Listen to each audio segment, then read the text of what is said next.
smells like poop in here. Welcome back to Pro Wrestling Throwdown, the October 3rd, 2020 edition.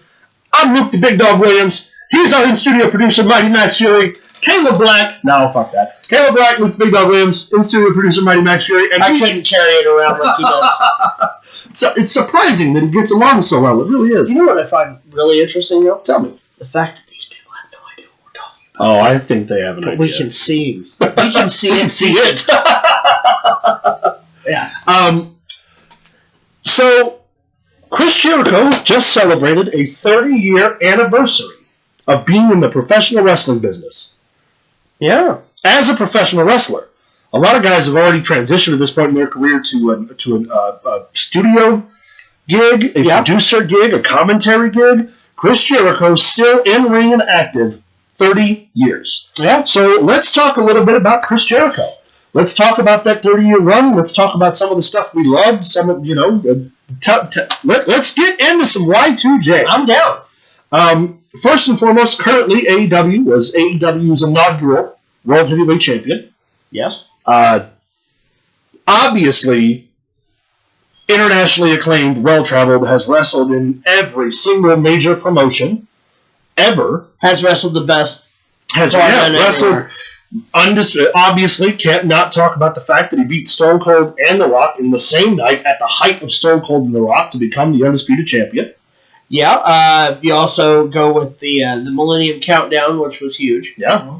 Followed by the Save Us Countdown, that was huge. Followed by the End Is Here Countdown. Man's Countdown guy. Yeah. Fantastic. Always pumped up everything. My favorite thing was the last time he came back to... No. The last countdown when he come back to save everyone, and everything, and he did he came out and he just pointed at the crowd. Yeah. He didn't say a word. Yeah. Yep. Fantastic. Yep. I tell you what, that last heel run he had in 2009 in the WWE when he would come out to no music and he started wearing the trunks instead of the long tights and he would just walk to the ring and get in the ring because... Oh, you knew when he punched Michael's wife? What's supposed to be a worked punch. He ends up socking her. She's actually the only person who didn't get mad about the situation. Yeah. She thought it made everything better. Michaels was obviously hot. Jericho was obviously hot.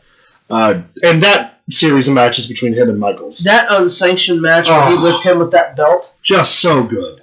Vicious. And then he come back out and won the six-pack challenge and won the title. Yep. Early on, Jericho, though, even at the earliest of his career, after he got trained in the Stu Hart dungeon with he and Lance Storm, traveled all over the world. Mexico, Japan, Germany, Canada, the United States. Early on, didn't have very many matches in the United States because he was overseas a lot. Germany, he went over to Germany and wrestled in a tent. Yeah.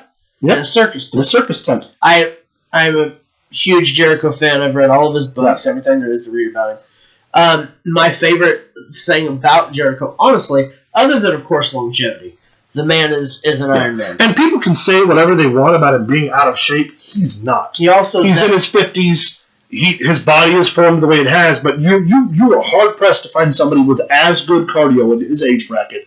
He's even better than a lot of the youngest guys. He's also someone like The Miz who you can never say went out hurt. No.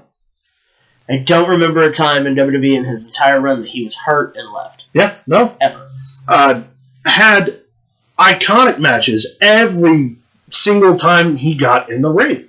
Everybody at one point wanted him everywhere. It's his ability to elevate anyone he's working. Look what he did for Kevin Owens with the friendship shit. Yep. Which, by the way, the list of Jericho is probably one of the greatest things ever invented. He was able to go from goof to viable contender to goof again to straight lace. You people are disgusting to me. Yeah. Back to being a favorite. Yeah. Then back to being a heel. Then being a funny. Then being a rock star on top of that. Not just literally the rock star, but the rock star persona that he puts off. If you don't listen to Fozzy, we love Fozzy. I love Fozzy. I remember, again, a Jericho thing that had something to do with wrestling, but nothing at all. Whenever the song, my favorite Muppet. When the song "Enemy" came out. Next to Randy Orton, right? Yeah. RKO. He's a real person. But yeah, and talk about championships and accolades. Oh yeah, held every single title you can hold. Pretty much. AAA World Heavyweight Champion, WWE World Heavyweight Champion, WCW World Heavyweight Champion. Had his music video play on TNA. Actually, his song "Enemy" was the Bound for Glory promo in 2005. Was the lead song for the entire show. Yep. And yet never signed a deal to work there. He was made an offer. Yeah. But he turned the offer down and then really started touring hard with Fozzy and then ultimately returned 2 years later to the WWE. With a whole new look. And that's the other thing, too. You're hard-pressed to find somebody who can reinvent themselves so fluidly. Someone who can change the way they do things, someone who can change their style and still be in relation to who they really are. Jericho could change all of those facets because, like you said, he developed all of those facets. Yes. He could be the goofy guy because he's kind of goofy. He could be deadly serious because he is. He could be, a guy you really don't want to fist fight because you probably don't. He beat Goldberg in a real fight. He stood up to Brock Lesnar and didn't back down even a little bit. Nope. Like, Jericho is a legit tough man.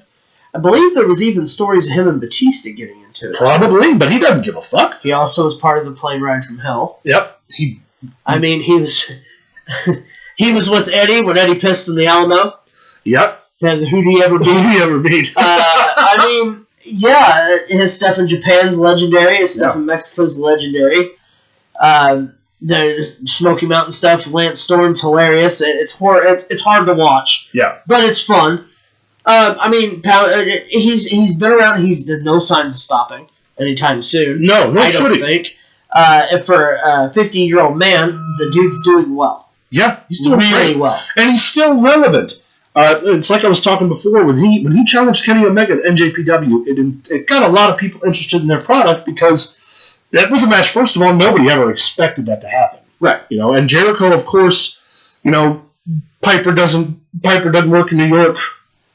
I'm not going to wrestle in the United States. I'll wrestle everywhere else, and then, of course, fuck that, shows up. But to be fair, showed up because he was trying, and the WWE wasn't having it. So he's like, fuck that. Well, he had told Vince McMahon, this is what I'm going to do. Can you beat this offer? And he couldn't. The list of Jericho, the list of moves, the 1,001 holds, is still one of the most iconic moments in wrestling history.